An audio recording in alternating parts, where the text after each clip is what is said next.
What's going on, everybody? It's been a little while since I've gotten on here and spoken. And today, what I want to do is talk about how to actually grow spiritually and how to actually heal emotionally. And I think it's really, really important we understand how to do this because the process of healing, the process of actually growing spiritually, is a lot simpler than what's usually taught. And the way I want to teach it right now is I want to use an analogy. And the analogy I'm going to use is what I want you to do is imagine a helium balloon. And if you look at a helium balloon, when you see that it's tethered, obviously it has ropes connected to it that's tethering it down. But what the helium balloon actually wants to do naturally is just it wants to float. And if we look at ourselves as helium balloons, because all of us deserve to float. All of us deserve to feel happy, to feel high, to feel abundant. What a lot of us are trying to do is pump more helium into the balloon, as opposed to what we're supposed to do, which is just basically cut the tethers, cut the ropes. Because if we cut the ropes, if we cut the things that are holding us down, naturally we'll start to float. And if you look at it, you see it. A lot of us are tired, like I'm actually pretty tired right now. A lot of us are drained. A lot of us are depressed. A lot of us are angry. A lot of us are negative. What's the reason for it? What's the reason for all of us being tired? It's because we're tethered down. There's an invisible force that's keeping us pulled down. And a lot of us don't know what this invisible force is. It's like almost a secret. Like, why is it that some people, particularly like if you look at children, if you look at children that are like 2, 3, 4 years old, why is it that they have so much energy? And if you think of it rationally. Technically, they don't have more physical energy than us because their muscles are a whole lot smaller, their hearts are weaker, their lungs, they can't take in as much oxygen. More than likely, their diet, their nutrition is probably not the best. A lot of them are probably eating candy and garbage. Why is it that children have such an abundance of energy? Why do they look at life like it's so fresh? It's because they have the spiritual energy, which is basically they're not tethered. What are these tethers, though? What is it? What's this invisible force that's holding us down? Are you ready for it? What's actually holding us down, and if you actually learn to cut these tethers, what's actually holding us down in life is our preferences. That's it. What does this mean? The reason why a lot of us are so tired and so miserable is because we have a preferred way, whether or not we made it consciously or unconsciously, because our nervous system dictates a lot. We have a preferred way we want reality to be. That's the tethers. That's basically the fall from the garden. When Adam and Eve, when they ate the fruit, they ate from the fruit. The fruit was from the tree of good and evil. What does this mean? It's basically the tree of labels, the tree of judgment, the tree of what's right and what's wrong. And then what ends up happening is we become in touch with our mind, with our ego, which is basically what happened to Adam. If you remember, when you read the Bible, when you read the Old Testament, when Adam is hiding from God, God's looking for Adam. And God asks Adam, why are you hiding? Adam said, because I'm naked. And God asked him, who told you was naked? What does this mean? Adam became aware of his ego, of his mind, of his preferences. In that moment, he preferred not to be naked, not to be exposed, not to be vulnerable. He preferred in that moment to be separate. And this, my friends, is what we gotta let go of. We gotta learn to let go of our preferences, because if you think back to kids, because kids have all of this spiritual energy, energy is not meant to be blocked. The reason why our energy is so blocked is because we have a preferred way we want life to go. So I'll give you an example. Let's think of a negative emotion. Let's think of anger. Let's say somebody says something and it angers you. Why did it anger you? Why did the person across from you anger you? Because you would have preferred that they have said something else, or you would have preferred that they would have not said that. You already made a judgment of what's right and what's wrong. So, what you got to do in that moment, what you got to realize is that in that moment, when the person across from you is angering you, what they're basically doing is stimulating the blockages within you. And if you allow them to stimulate the blockages within you and become aware of it, this is your chance to actually heal. This is your chance to actually grow spiritually. This is your chance to return back to the garden. It's the small stuff. It's the little things. Like, oftentimes in my DMs, I get a lot of questions, and I get about 30 to 40 DMs a day. And, everybody always tells me this story, which I really, really appreciate. And I love doing this. I love responding to people. I do my best to respond particularly to people that actually want help. And people tell me these long stories, which I don't mind at all. But the thing is when they want to heal, they always want to start with the trauma, with the big stuff. And I go, why do you want to start with the big stuff? Can you handle the small stuff? Can you handle the guy at your job that has a different political opinion from you? Because at this point, we can't even handle the fact that people have different preferences from us politically. Like, I know we experienced that a lot, particularly in the United States with this election. There's no more communication. There's no more, it's like, you're right, I'm wrong. You're supposed to vote on the right side of history, which is the right side of history is what I decided it to be. Like, I have this joke about our nervous system, our ego, our mind, and our body. It thinks it's God. Our egos, our minds believe we get to decide how reality is supposed to be. This is the fall from the garden, metaphorically speaking. I'm not really religious. I do like reading the Bible, although it's been probably since 2021. But this is what I take from it. And I read other spiritual texts too, the Tao Te Ching, the Bhagavad Gita. I've read the Quran, the four Gospels. I read these books and I take from it these messages. This is the message.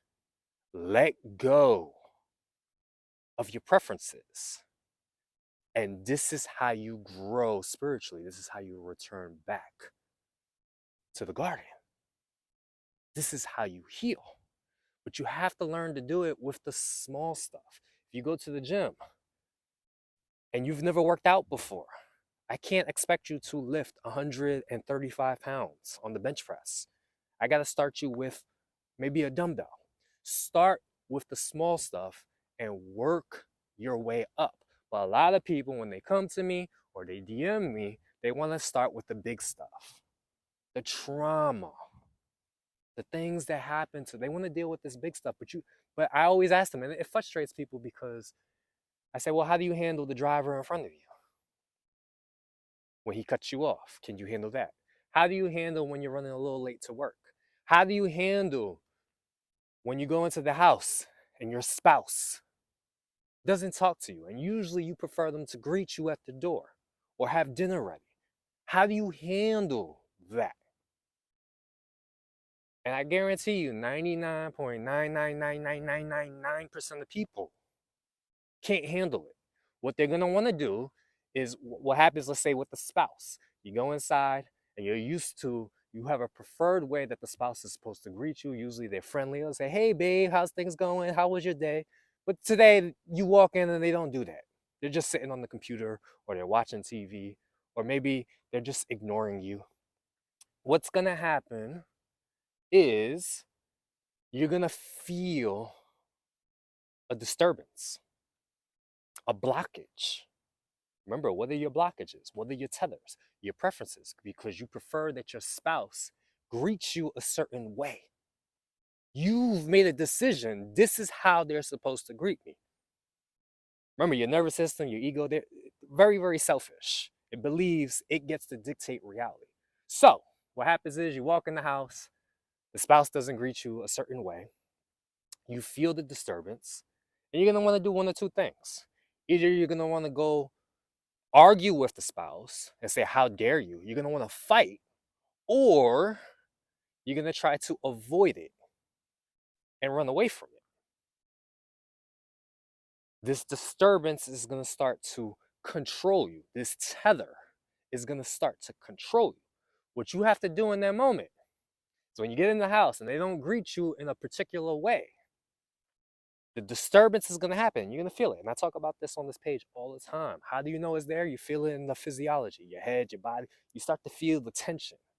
What you got to do is become aware of it and allow it to be there. Accept it. Be okay with it being there. You don't have to do anything. And that doesn't mean you stop life. Because a lot of times I say things like you got to sit with it. And then people actually think I mean sit with it. What I mean is allow it to be there. Continue on with your day and allow that funniness, that energy to be there. So you accept it. And as you accept it, I always talk about this 4-step process. You accept it, you continue to watch it, it'll start to flow, it'll start to move, and then in time it will be released. But the problem is, when it comes to letting go of your preferences, cutting the tethers, it's painful. Which is why I probably will never be an 8-figure coach. What does that mean? I'll probably never be a coach that makes tens of millions of dollars in a year compared to other people in my niche that do, because their marketing is a lot better than mine's, because good marketing often promises easy, fast. You don't have to go through the pain. I'm gonna hold your hand. We're gonna bypass all of the hard stuff. As opposed to what I teach, which is no, we're gonna go through some pain. And it's gonna be annoying. It's gonna bother you. And if I'm actually your coach 101, you're gonna probably find me annoying. I think that's what a good coach is. A good coach is somebody who's actually a little annoying. And I've been told that plenty of times, that I'm annoying because I disturb them. That's what a good coach is supposed to do. Disturb you. But me being a coach, I have to disturb them the right amount, whether it be with a dumbbell, and I'm talking metaphorically speaking, or something really, really heavy. And a lot of times I don't just go right to the trauma, right to the big stuff. I start with the small stuff. And which is why, again, I'll probably never be a 10-figure coach or 8-figure coach, somebody who's making tens of millions of dollars, even though I know coaches that have actually less followers than me that make that amount of money. They actually tell me I'm a little silly for preaching what I preach, which is pain is the pathway to freedom. You got to go through some pain. You got to cut your preferences. And what a lot of coaches are doing, whether it's spiritual coaches, it's like the law of attraction. What is the law of attraction? The law of attraction is you basically pumping helium into the balloon. The helium is getting more stuff. We're going to attract stuff to us because we're not okay. So when I get the millions of dollars, when I get the perfect relationship, we're going to write down our partner on a piece of paper exactly the way we prefer. And if that person doesn't meet our preference, get rid of them. And guess what? You're probably never going to find that partner. And even when you do get the money, the millions of dollars or whatever the goal is, you're still going to feel miserable. I guarantee you. There's going to be a blockage within you because now you're going to have a fear of losing the money. A lot of people, they want things because they feel like they'll be whole, they'll be open. But I think by now you already know life is never going to happen exactly the way you want it to happen. So this is a losing battle. You see it now, billionaires, miserable, multi-millionaires, miserable, married people, miserable, single people, miserable. Like it's really, really rare these days that I find somebody that's in a decent state. Unless they have something, they need to get something. They need to be looking forward to something. You know, I know people right now, I hope this person doesn't see it. I know somebody who's completely broke, but and owes money to people, but wants to go to a Chris Brown concert. And I know this person, they'll spend hundreds, thousands of dollars on the Chris Brown tickets on a man that doesn't care about them at all. They'll spend money they don't have on the Chris Brown tickets. However, let's say they drop the kids off with somebody, with their whoever, and the person asks, somebody in their family, is the person asks, hey, can you give me $50 to take care of these kids? This person will throw a fit, throw a tantrum. Like, how dare you ask me for money to watch my kids? Like, people really, really think by doing these things, by getting more, by pumping more helium into the balloon, they're going to be happier. They're going to be whole. They're going to return back to the garden. Because that's basically all we're trying to do is return back to the garden, which is basically feeling open, feeling energy, feeling, I won't say enlightened, but just love, ultimate love.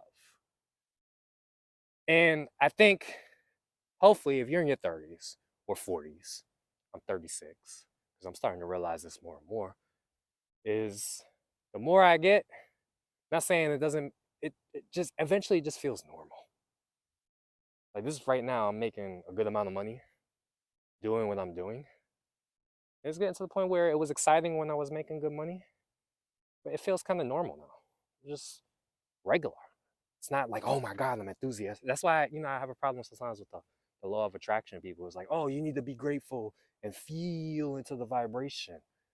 No, the vibration is already there. The feeling of gratitude is already there. The feeling of love was within you. The problem is we've blocked it. We've put preferences, we've put ideas, we've put beliefs into our systems that say if we don't get this, we can't feel this. So what I'm asking you to do is just a little bit. Let go of some of your preferences and practice. Practice with the small stuff. Practice with your friend who has a different political opinion from you. Practice with the weather not being the way it's supposed to be on your birthday. And oh my God, this is what people do. Oh my God, it's my birthday. It didn't rain the whole week. And now it's my birthday and it's raining. Oh, can you handle it? And the process is simple. Is as soon as the disturbance comes up, as soon as that preference comes up, accept it, allow it to be there, experience it. Yes, it's painful. But if you continue to stick with it, watch it, don't fight with it, they'll start to move, they'll start to flow, and in time, they'll be released. And that's literally the process of growing spiritually. That's literally the process of healing. It's that simple. And I know people will argue with me because they have a preference, they want it to be difficult. They say, oh, it's not really that simple. Okay, keep doing what you're doing. Keep preferring, but that's the process. I want to cut the video off now because I know on Instagram and Facebook, I only have about 20 minutes. So I want to post this to all 3 of my platforms. So I hope you guys got something from this. Hope you enjoyed it. As always, please leave some feedback in the comments if you made it this far. Peace.